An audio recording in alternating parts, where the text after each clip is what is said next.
Hi, everyone.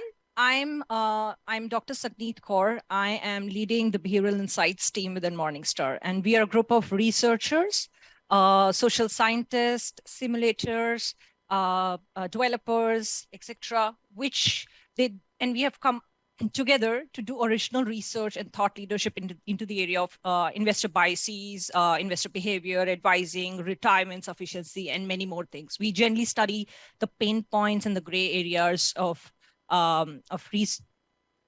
We generally study the pain points and the gray areas into this space of investing and advising, and then come up with the research, the insights for investors and advisors. And the second thing which we do is we generally leverage these insights and the behavioral science theories. We leverage this whole literature and the research to engage you better, as well as understand the ecosystem of investing and how we can use the research and apply into your day-to-day investing decisions. The third thing which we do is product optimization. We try to leverage again the behavioral science lessons into Morningstar products and how we can make them better day by day. So in this session, I'm going to talk majorly about the art of mining meaningful goals. So as investors, when we think about investing, it's very, very, very important to think about the goals. What is my goal for investment? What is my financial goal? And specifically, I've used the word meaningful. So I'm going to talk more about how you can make your goals more meaningful for you and what is the art of finding and grabbing and filtering out of the whole clutter and noise, how to find the meaningful goals for yourself, for your financial decision making. So I will try my level best to make this whole session very, very interactive with you, and just keep on listening to me. There will be a nice activities and examples involved in it. Try to write your questions into Q&A session. I'll try my level best to address them after the session, or we can, before this whole event ends, I will write them the answers back to you. I will not leave you without answers. So be tuned with me on this topic. So let's think about what is a goal. Just spend 10 seconds and think, what is a goal? What do you understand by goal? And if you want to write in the chat box, you can write in the chat box, but just think. I just want you to think. So generally, when we have to think about a particular, okay, we need to have any definition or what does it mean, we generally Google it. So I was just Googling it and I found this definition. It's not a definition, but I found this on Google specifically. So what is goal? Goal is basically in 1530s long back, it was called as end point of the race. Or in one of the poems in early 14th Cs, it was called as the boundary or the limit. So goal is, and I'm sure you all know what is a goal. Goal is a target. Goal is a boundary. Goal is a limit. Goal is end point of the race. What I'm chasing for, what I'm trying to achieve, what I'm trying to derive from any specific thing. That is a goal.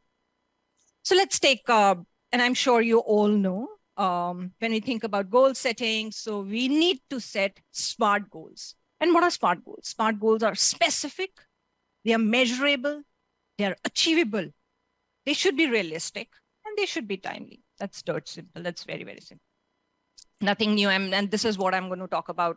And this is, I think most of you know about it. And why do we need goals? We need goals because they enhance motivation. They improve our confidence, self-confidence. Okay, this is the target. I'm going to achieve this target. Simple. This helps in bringing clarity to the decision-making. It helps in commitment. It helps in accomplishment and satisfaction. Done. I think this is what I needed. I wanted to talk to you about in this whole presentation. This is it. This is dirt simple, and I know you all know that. Confused. So all of you might be thinking that what this lady is talking about. This is it. Like, this is what she's talking about in her presentation, in her session. Okay, let me put a question here. So Do you feel the goals you create are smart goals? So whatever you have been thinking and like having maybe from a financial perspective or in general, your life goals. So do you think whatever goals you create, these are smart goals? So this is something which we asked in a couple of advisor investor forums, and we got maximum answers as no. And if that's the case with you as well, then why not? Why are we not setting meaningful goals? Why are we not setting smart goals? The reason is within us. And I'm not saying that it's a problem with you as an investor, as a human being. It is the way we are wired. So who are the goal killers actually? The goal killers are our mental blind spots, which I generally like in my last session last year with you as well. I've been talking about heuristics, mental shortcuts. These are the, or when they are put in a wrong context, they become biases. And these are my mental blind spots. Just to brief you up, let's take an example. Today is Saturday and we are going to go for a party. Okay. So, but I just opened my cupboard. I don't have a nice t-shirt, like nice dress or a nice t-shirt. So I have 2000 in my pocket, very small amount. And I need to go and take a money decision. I need to go and buy a dress. I need to go and purchase a dress for myself. So how you will make that decision? That is a task which you need to think. So just think for say 10 seconds and what all you would do to spend your 2000 rupees to buy a nice dress, sari, or whatever party wear or a shirt for yourself.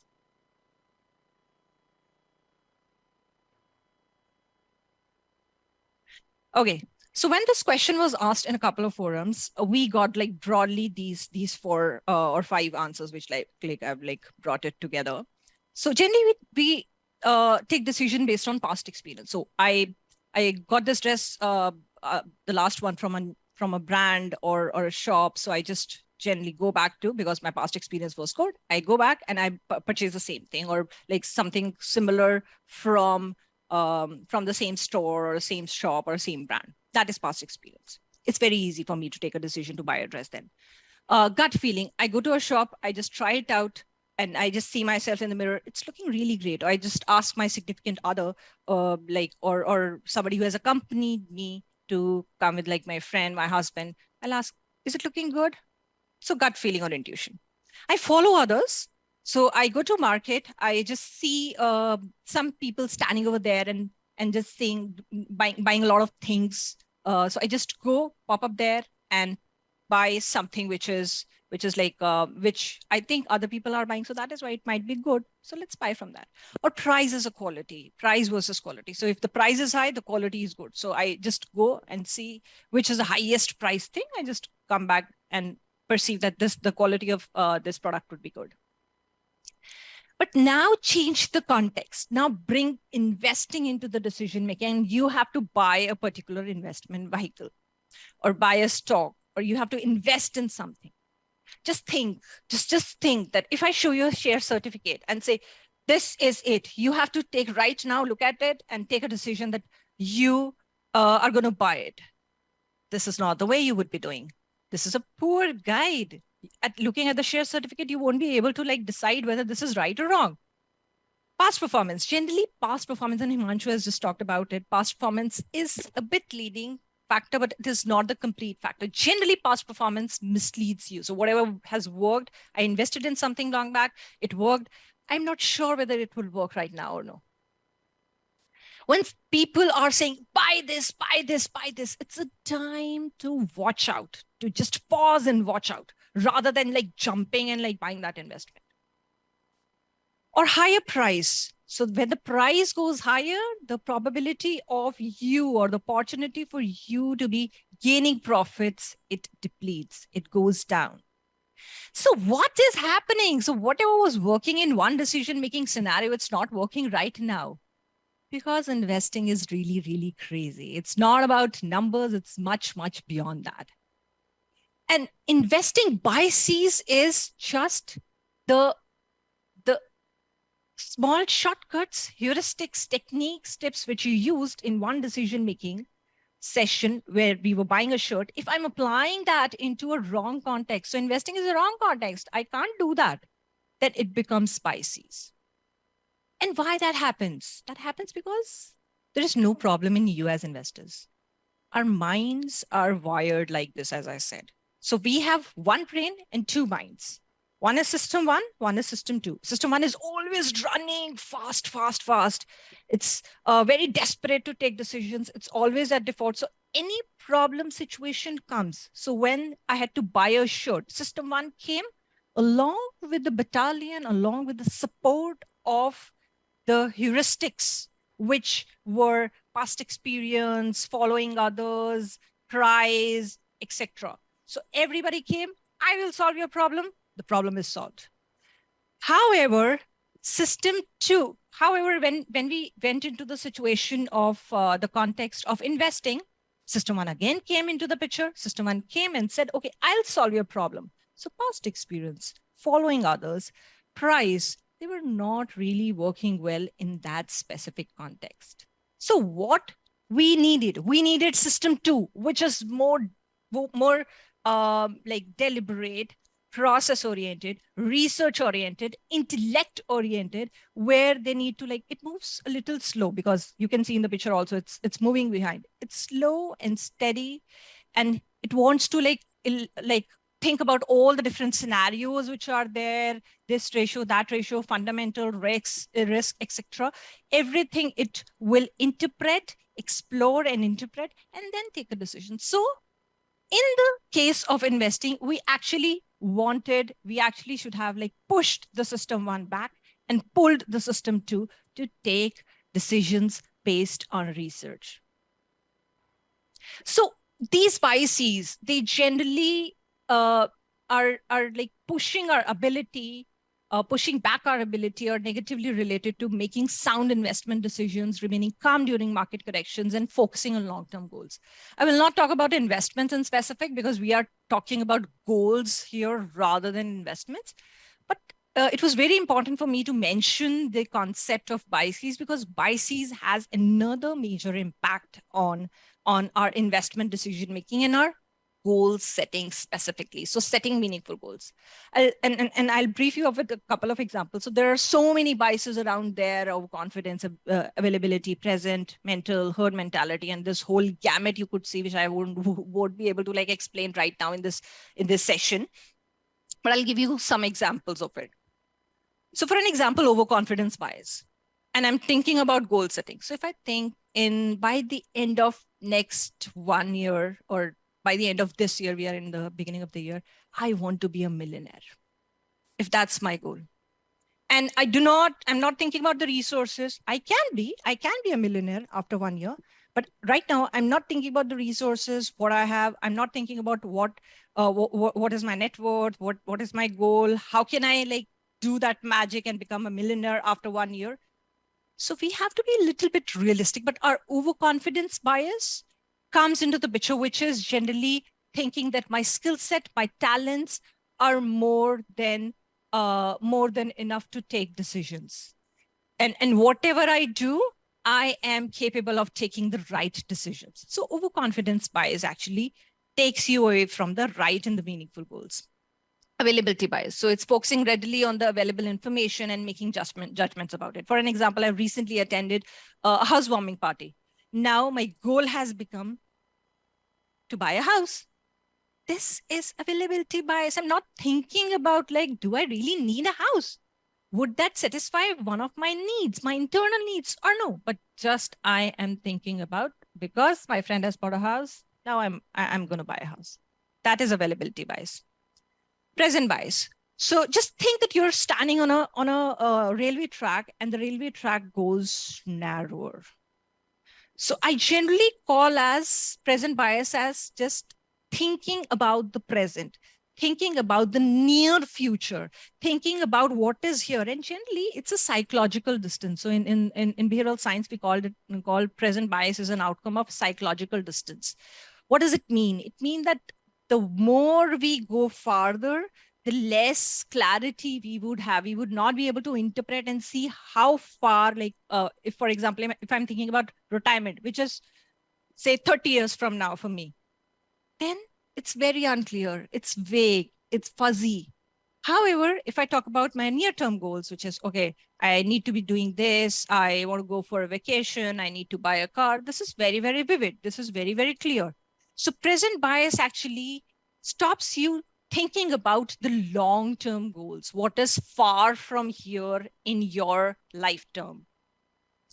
Mental accounting. So mental accounting generally, as human beings, it's a good habit rather to have accounting for certain specific goals throughout your like dividing your entire money for different goals. So this is for emergency, this is for this is for this is for my EMI, etc. and etc. So we have bucketed our money.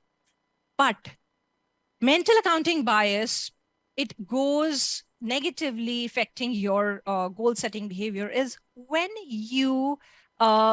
some surplus is coming into the picture, when you're getting a bonus, when you're getting a salary hike, then you're not putting that money into the existing buckets and fulfilling and achieving your goals, existing goals faster, but you rather create another bucket. Oh, now I've got a bonus, I should be spending on like let's go for a nice a vacation, let's go on a cruise with family, etc. and etc. So you don't think about the existing goals, rather you just create a new goal into the picture. So research says that without proper guidance, individuals often fail to identify as many as half of their goals, which later they recognize that these should have been a central part of my investment planning or my financial planning. So as an investor, what should I do? What should I really, really do? What is required by me? I have biases which I can't change, which run unconsciously, but what should I do? I cannot change the situation where like biases are impacting me. Then how can I solve the situation? How can I come out and set meaningful goals? So you need to document, quantify, and prioritize. And I elaborate these quickly, specifically the last part, prioritization, which will be very, very close to mining the meaningful goals and what you actually need from your life. So documenting is very simple. That it is, we generally say it's simple, but it is not. So just pay a little more attention here by understanding. Documenting means that with respect to time horizon, short, mid, and long, you need to write down your goals. So what are your short-term goals, mid-term goals, long-term goals, and try to be as specific as possible. And they're very nice, like these, I've given a picture here, over here. They're very nice sheets Morningstar has prepared, which I can like maybe share as readables with all of you at the end of the session, or in an email with you. So you have to very specifically document what your goals are and try to be as specific as possible. Then the another point is, now once you have decided what are my short-term, long-term, and mid-term goals, now you need to measure, quantify them in terms of what is the cost of this goal. And generally, what is near-term, it's very clear, it's very vivid, it's very easy to quantify. But what is a long-term goal, like retirement? You need some calculators alongside to account for inflation. So there are beautiful calculators which I really can recommend you, which you can use to quantify what is your long-term goal and how you will quantify and measure the cost of that long-term goal. Another thing which you need to do is cash flow, and I'll be talking about the cash flows later, but just understand cash flow and net worth. You need to just enlist all your income and all your expenses and give a value of cash flow, and understand the cash flow and give a value of net worth. What is your monthly change in the net worth? That you need to understand. That is also a very important part of the quantification. Now, prioritizing. Now, there are so many goals, so many short-term, mid-term, and long-term goals, but how will I prioritize? What should I put on the first, then the second, then the third? That is the trickiest part, I feel. And this is very, very close to another good half of this presentation, which is talking about, which will deep delve deep into the ways and help you understand how to set meaningful goals, how to bring goals more closer to your internal needs, what you really, really want. I need to grow my wealth, but for what? What is the reason why I need so much money? That need has to be accounted for. That need has to be understood properly. That is what I'm going to talk about in the next half of my presentation. So let's understand what is prioritization. So I'll give you, before like digging deeper, I'll give you technical jargon and explain you through the end of this presentation. That is self-concordant goals. So what are self-concordant goals? Just listen and then maybe we can explain in the further slides. Self-concordant goals are the goals which are aligned, which are integrated to your own values, to your needs, to your interests. Just leave it here and I'll be explaining it further. But it was very important for me to like give you a definition here at this point in time and then explain it later. So self-concordant goals are the goals which you really believe in, which are very close to your values, which are very close to your needs and interests. So let's do an activity here. So the activity is, I really want all of you to have 3 sheets in your hand and a pen. I'm sure you would be having it close by. So just collect 3 sheets, A, B, and C. So in sheet number 1, create a list which is having 3 main most important financial goals of your life. So goal number 1, most important. Goal number 2, second most important. Goal number 3, third most important goal in your life. And let's take quick 10 seconds to do this.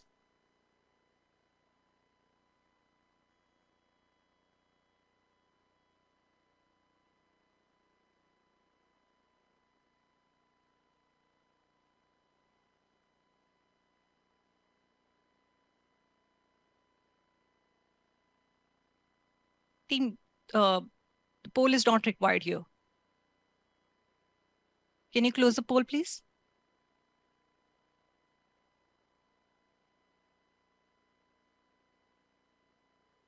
Okay. Now the second step of this activity is you have to take the sheet number 2. So what you have done is in sheet number 1, you have written 3 goals of your life, 3 financial goals which you want to achieve.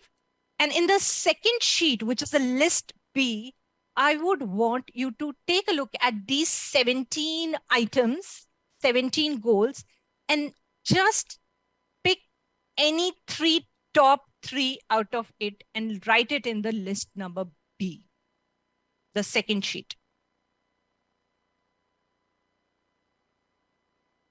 Take 10 seconds and do that, please.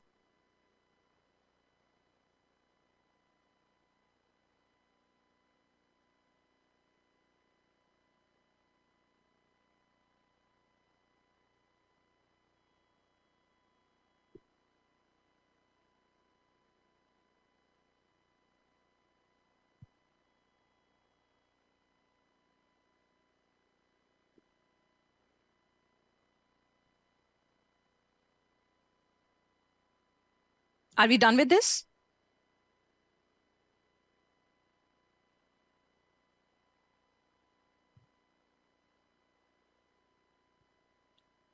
Now, you have a third sheet as well, which is your, which is again plain.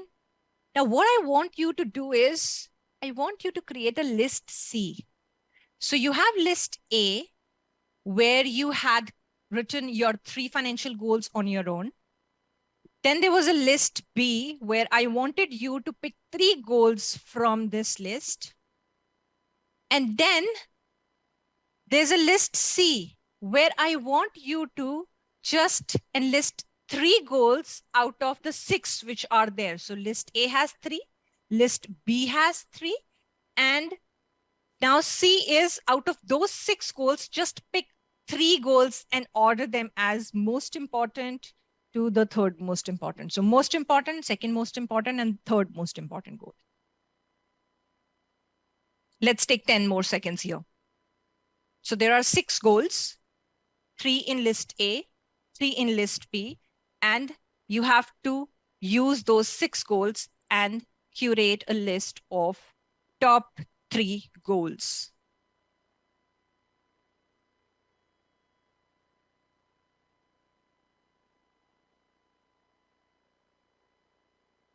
So I assume we all are done here. So the last part of this activity is just compare the list A, where you had written your 3 most important financial goals, with the list C, where you have picked 3 important goals out of the 6 goals from A and B, and compare and just see that whether you have changed your goals from A to C, from the list A where you were writing yourself the 3 goals, but after looking at the list B, the 17 goals which I gave you to look at and choose from, now you have to and you created the list C. So just compare A to list C. Can we have the poll, please? So after this comparison, I really want I really want all of you to just answer this question in the poll. So did you change your top 3 goals, any one or all, after seeing the master list? That is after like comparing list C with A. Yes or no, just that. So any one goal or all the 3 goals after comparing A and C. Are we done?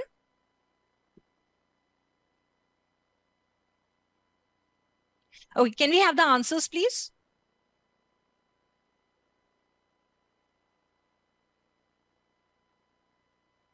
Okay, this is 50-50. Oh my God, this is really, really interesting.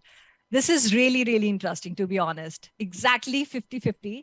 But I will pay more attention to the 50s, which are saying yes to it. So in the research which we had conducted, we did create that master list, which we had shown to you, which was basically a curation of like understanding and like we asked a lot of investors to give their goals. We curated the whole list, the fine list. And then we have done the same activity, which I did right now in the research. And there were so many interesting pieces which we found. We found that this master list has really nudged people, really nudged investors to come to the goals which are more close to their heart, which are more self-concordant, which are more close to their needs and emotions. So this is what we have found. So 26% of people, they changed the top goal. 50% they changed the top 2 goals. 73% they changed the top 3 goals. And how the change has happened, the change was very, very evident in the topmost goal. So who initially like self-reported that retirement is my top priority goal? Only 16% of them, they changed their goal. So retirement is still a biggest one, the toppest goal for most of the people.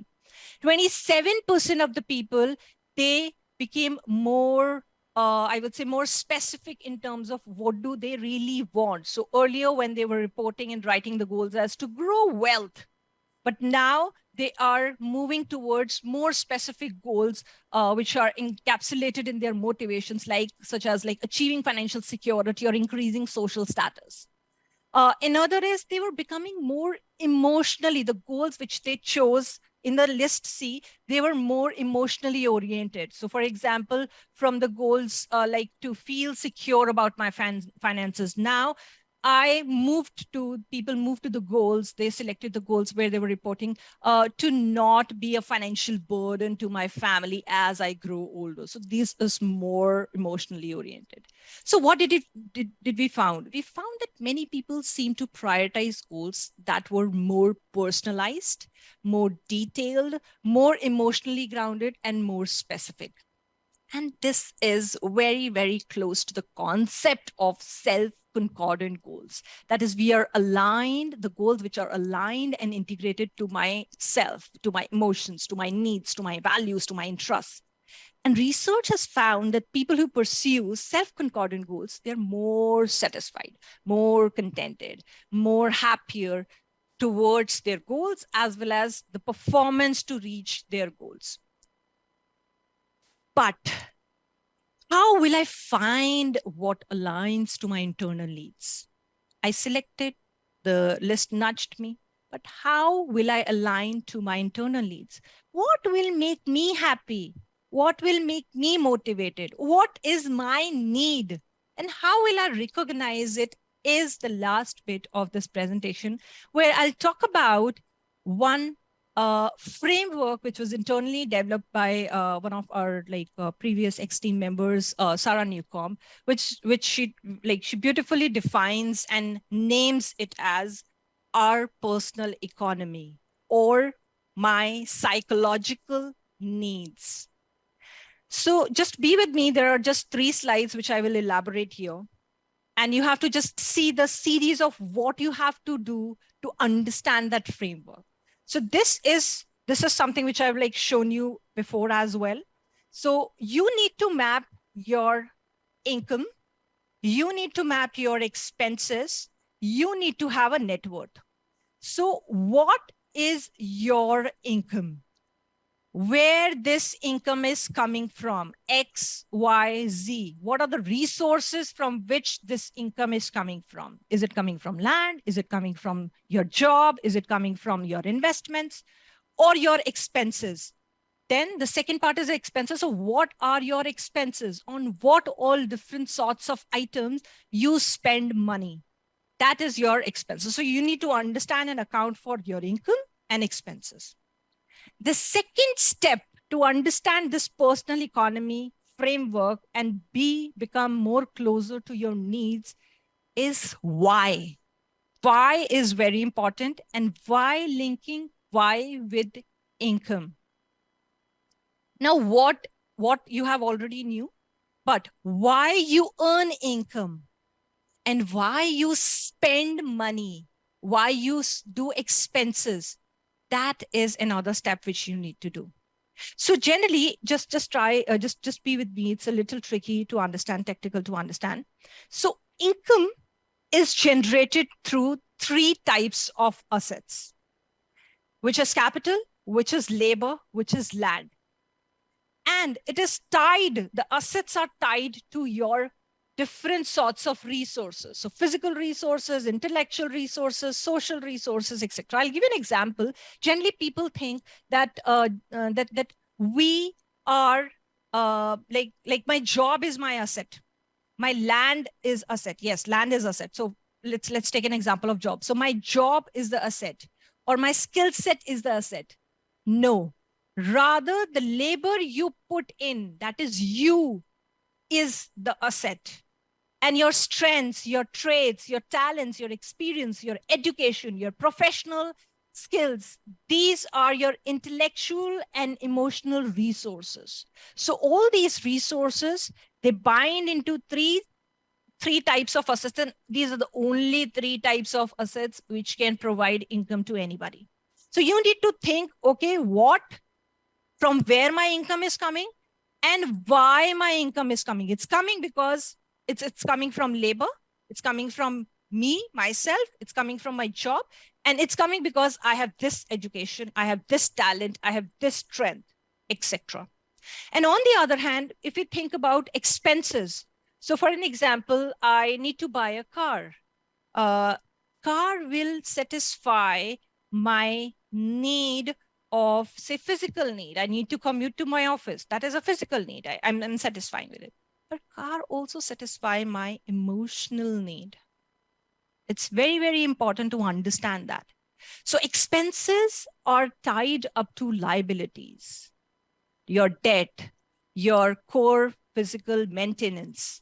And then each and every liability is tied up to your needs. And you have to back calculate not from the expenses. I need to buy a car. I need to buy a house. I need to be with my I need to buy a house because I need to be with my family. I need to provide a social security to my family. So that's the need. You need to reach there. And if you think backwards from what you really, really want and come back and understand this is what I need to spend on, I think half of your problems, half of your goals will get very, very meaningful, very, very clear. So generally, taking an example, generally, if we have to improve our savings, we generally cut onto expenses. So let's take an example. So somebody who wants to buy, who is like really eager and curious, and he or she wants to be investing and buying luxurious clothing or personal care stuff, that's their need. Okay. Now, if you're doing it, and if I say, okay, if you want to save more, just cut that out, just cut that expense and come back and save money more, that will actually become a threat for your self-expression, your comfort, and your other emotional needs. You can't do that. Or for an example, if I say you have to buy, you have to have social security, you have for your family, you want to be with your family, but you don't have the resources right now. So what you should be doing, you should be, maybe you should be to grab that need, to grab that social security with family, to spend time, to have that emotional need. You can maybe for now, instead of buying, just jumping into like taking loans and buying a house, you can just simply go and do a small investment in a nice vacation with your family, go on a trek with your family. So basically, it's understanding the needs and substituting your needs with another sorts of expenses.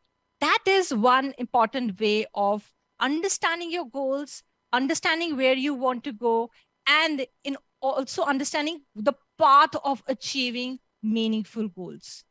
That is where this whole framework comes and brings you more closer to what you really, really want. Is it security? Is it survival? Is it comfort? Is it emotion? What you really, really want, and how you're bringing that more closer to the goals.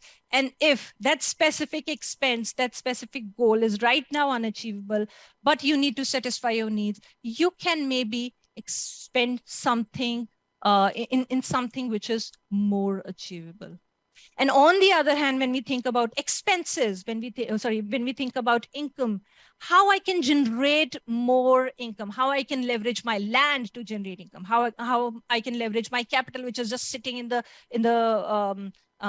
my saving account and doing nothing, lakhs and lakhs of rupees are sitting there, but I'm not investing it anywhere. How I can think about generating more income from that, more income from land, more income from maybe land by selling it or by putting it on rent, etc., or more income from my skill set. A side gig would be useful. So that is how you bring your resources and needs, and this is what which drives the flow of money in your life. So this is it for my side, and thank you so much for being with me. And just last one thought. Generally, we say, I need goals, but it's more where which goals I need. And if I satisfy those needs, then I feel motivated, confident, have clarity in decision making. I'm committed to it. I feel accomplished and satisfied. So thank you so very much for your time. I will be taking your questions separately because we are on time, and there's the next session, a very fantastic session is going to come by Dan Camp. So he's basically joining us from London office. He's Global Chief Investment Officer, and he's going to talk about how the global investing landscape looks like in 2023. So with a big round of applause, please welcome Dan Camp. Over to you, Dan. Thank you so very much, and I'll be taking your questions on the chat bot. Thank you.